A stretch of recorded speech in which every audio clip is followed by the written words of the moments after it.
율법과 하나님의 나라에 대한 말씀을 전해드리겠습니다. 13절 지파인이 두 주인을 섬길 수 없나니 혹 이를 미워하고 저를 사랑하거나 혹 이를 중히 여기고 저를 경히 여길 것임이니라. 너희는 하나님과 재물을 겸하여 섬길 수 없느니라. 바리새인들은 돈을 좋아하는 자들이라 이 모든 것을 듣고 비웃었다는 거예요. 우리가 반대하는 것은 뭐냐면 비웃는 거예요. 반대하는 것. 하나님을 대적할 때도 하나님의 말씀을 우습게 여기고 조롱한단 말이에요. 에이, 그게 뭐, 말씀에 그렇게 뭐, 예를 들어, 내게 능력 주시는 자 안에서 내가 모든 것을 할 수 있느니라. 그러면, 쟤는 지지리도 궁상을 떨고 못 사는 사람이 무슨, 능력 주시는 자 안에서 하느냐. 이렇게 비웃을 수 있어요. 그렇기 때문에, 그것은 어떻게 보면은, 이 바리새인들이 뭐냐면, 그 자기의 속마음에 돈을 더 중요시 여기고 돈을 주인으로 섬기고 있는데, 그런데 예수님께서 그렇게 말씀하시니까 비웃은 거라는 거예요. 그래서 하나님과 재물을 겸하여 섬길 수 없다는 예수님의 말씀을 듣고 바리새인들은 비웃었다고 말씀하고 있어요. 돈을 좋아하는 바리새인들은 겉으로는 하나님을 섬겨요. 우리도 그럴 수 있어요. 우리도 겉으로는 교회를 나오는 게 그냥 하나님을 정말 경외하고 섬기려고 하는 것 같지만 그 물질을 더 좋아하고 물질을 섬기는 게 될 수도 있다는 거예요. 그래서 이 바리새인들도 실상은 그죠? 겉으로는 하나님을 섬겼으나 실상은 재물을 섬기는 자들이었다는 거죠. 그 어떻게 보면 겉과 속이 다른 거야. 그걸 외식한다 그러잖아. 외식하는 신앙인. 그죠? 우리가 제일 가증하게 여기는 게 뭐야? 겉과 속이 다른 사람을 가증하게 여기잖아요. 앞에서는 아주 상대방을 위하는 척, 너만 제일 사랑하는 척, 너를 정말 아주 너를 위해서는 내가 정말 아끼는 게 없는 것 같이 그렇게 큰 쓴물 단물 다 빼줄 것처럼 간까지 빼줄 것처럼 말을 하면서도 사실적으로 뒤에 가서는 뒷담화를 치고 속이고 나중에 드라마나 모든 역사가 다 그렇잖아요. 그죠? 어떤 인생의 스토리가 다 그래요. 평생을 믿고 살았는데 나중에 나를 속였다고 그럴 때는 이혼을 하게 되고, 그죠? 아주 그냥 부모 자식 간에도 형제 간에도 아주 절친했던 친구 간에도 결국은 완전히 그냥 그 단절된 원수된 관계로 끝을 맺는다는 거예요. 그죠? 네. 그래서 겉과 속이 다른 신앙인이 되면 안 된다는 거죠, 우리는. 그래서 그들의 행위는 사람 보기에는 옳은 것 같았으나, 그죠? 그 속에는 탐욕과 악독함이 가득하다고 예수님께서 책망하셨다는 거예요. 우리의 모습은 어떤가를 생각해 봐야 된다는 거죠. 참된 신앙은 거짓 없는 신앙이에요. 거짓 없는 참된 믿음. 하나님은 아셔요. 내가 정말 뭐냐면 어떠한 마음으로 예배를 드리는지, 물질을 드리는지, 봉사를 하는지, 그죠? 그런 것을 하나님은 아신다. 사람은 속일 수 있어요. 목사님까지도 속일 수 있어요. 그렇지만은 하나님은 절대 속일 수 없다는 거예요. 그래서 나의 영적 상태를 아는 게 중요해요. 물론 다른 사람들이 나의 상태를 볼 수 있죠. 그죠? 좀 영역이 있는 사람들은 보면 알아요. 정말 저 사람이 믿음이 있는 사람인가 없는, 나이와 상관없이 믿음이 있는 사람은 나이가 어려도 이 표정을 봐도 알아. 그 사람의 눈빛만 봐도 안단다니까. 믿음이 있는 사람인지. 말 한마디만 딱 들어봐도 저 사람이 하나님을 경외하고 하나님을 두려워하는 종인가, 아니면은 그냥 교회는 다니는데 정말 자기의 그러한 아직과 고집과 그리고 자기의 그 자기 머릿속에 있는 지식으로 꽉 차가지고 그래가지고 모든 것은 자기 판단에 의해서, 말씀에 의해 판단을 하는 게 아니고 성령님께 물어보고 성령님이 이끄시는 대로 순종하며 살아가는 것이 아니라 내가 다 결정하는 거예요. 내가 누구한테 조언을 구하려고 하지도 않아. 그렇기 때문에 그런 사람들은 말씀이 안 들려. 하나님께서 나를 더 금과 같이 쓰시기 위해서 뭐냐면은 이제 말씀이 들리게 하시기 위해서 어려움을 주신단 말이에요. 그럼 그런 과정을 다 겪고 나서 이제 그것이 모든 것이 뭐냐면 발판이 되는 거예요. 신앙의 발판이 된단 말이에요. 예? 오히려 디딤돌이 되는 거예요. 그게 내가 이제 다시 새로운 역사를 쓰는데 금과 같이 은과 같이 다시 놀라운 하나님의 사람으로 변화되는 데에 디딤돌이 된다. 경험이에요. 경험. 젊어서의 경험은 고생은 돈 주고 산다고 그러잖아. 돈 주고라도 한다.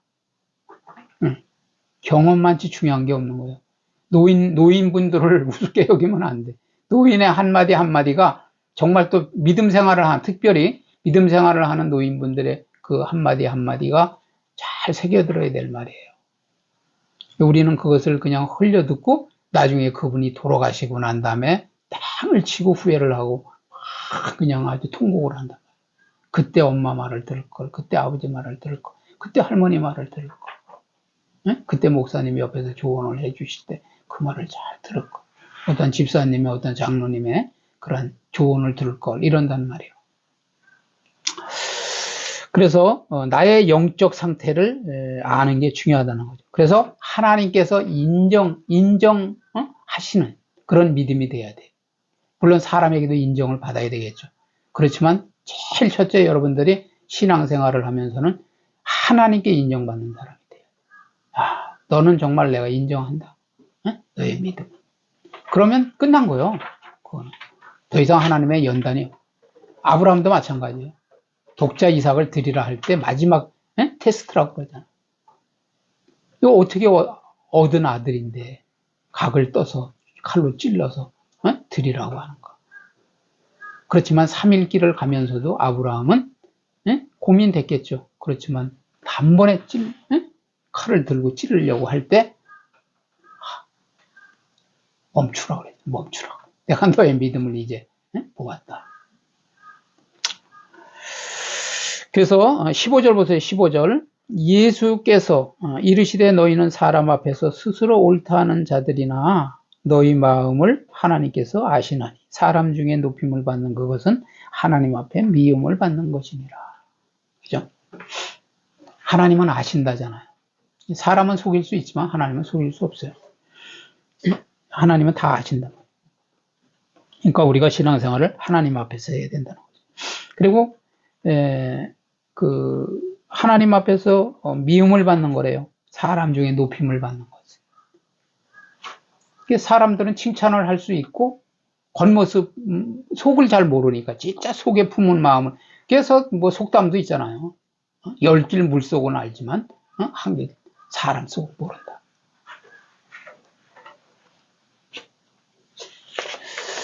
바리새인들은 사람 앞에서 스스로 옳다는 자들이었다는 거죠. 우리는 우리의 의로는 절대 천국 갈 수 없어요. 그리고 우리가 구원받을 수 없어요. 그걸 깨닫는 게 복음이야. 복음.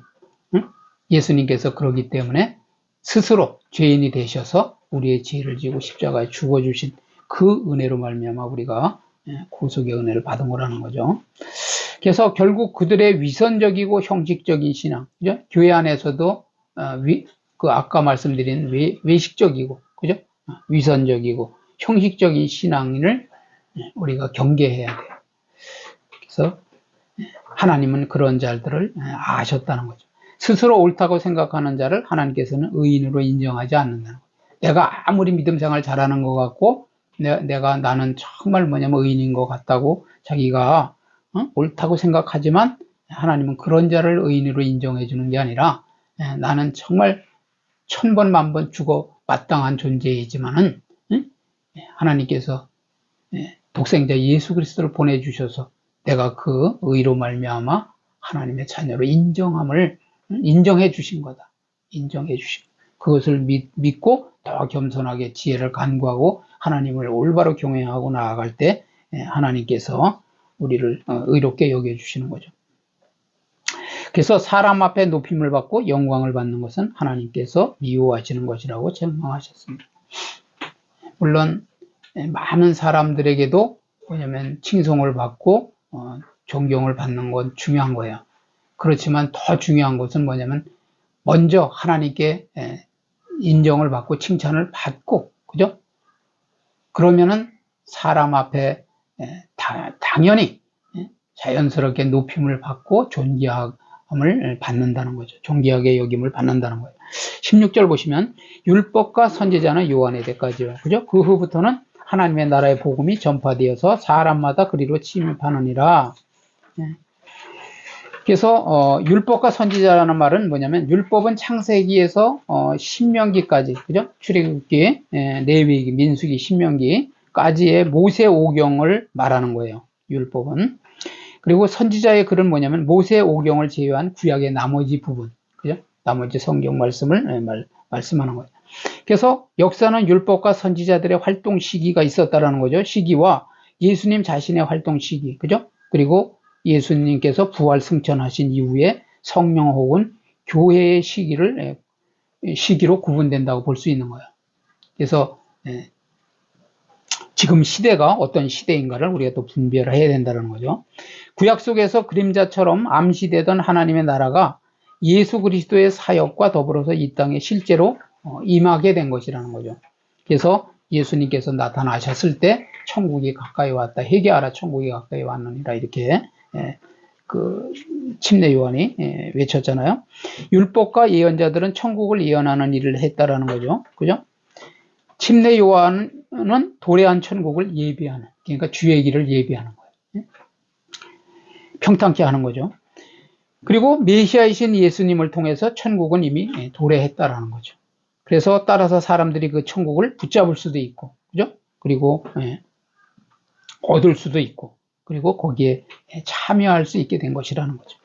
즉 천국이 비록 종국적 완성에는 아직 이르지 않았지만, 그죠? 그래도 예수님 안에서 그와 더불어 하나님의 강력한 현실로 세상에 들어왔고, 따라서 사람들이 소유하게 됐다는 거, 믿음으로 받아들이면, 그죠? 누구라도 믿음으로 순종하기만 하면은 하나님의 나라를 얻을 수 있게 된 것이라는 거죠.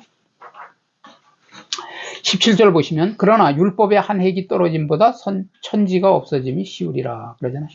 획은 히브리어에서 있어서 한 문자를 다른 문자와 구분지어주는 역할을 하는 가장 작은 단위의 표시라고 할 수 있습니다. 구약 성경에 붓 한 번 살짝 움직인 정도의 아주 조그마한 내용조차도 모두 권위를 갖는다는 것을 나타내고 있는 말씀이에요. 즉 이 말은 세상이 없어지기 전에는 결코 구약의 말씀이 변치 않으리라는 뜻이 있다라는 거예요. 따라서 예수님께서 이 말씀을 하신 이 의도는 비록 복음이 이 땅에 전파되어서 복음의 시대가 임했지만은 구약의 예언과 말씀은 반드시 성취되리라는 것을 강조하시기 위해서였다는 거죠. 그 마태복음 5장 18절 말씀이 세상이 없어지기 전에는 결코 구약의 말씀 변치 아니라는 뜻이에요. 왜냐하면 복음은 율법의 완성에서 오는 사랑과 은혜와 용서의 결실이므로 복음과 율법은 나눠질 수 없기 때문이라는 거죠. 이처럼 예수님께서는 율법을 완성하셨을 뿐 율법을 폐기하신 것이 아니에요. 우리는 그렇기 때문에 율법의 정신을 우리는 분명히 깨닫고 살아야 된다는 거예요. 사실 율법의 말씀은 바르게만 이해한다면 구원의 확실한 길잡이가 될 수 있다는 거예요. 왜냐하면 우리가 하나님이 율법은 이제 하지 말라는 계명과 하라는 계명이 있잖아요.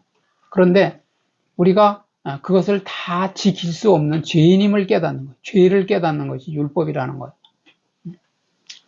그래서 결국은 뭐냐면 우리가 할 수 없는 그것을 하나님께서 독생자 예수 그리스도를 보내주셔서 우리를 예수 그리스도의 그 구속의 은혜를, 대속의 은혜를 우리가 받아들이게 하는 역할을 한다는 거예요. 그래서 율법의 말씀은 우리를 그리스도께로 인도하는 가정교사의 역할을 한다는 거죠. 왜?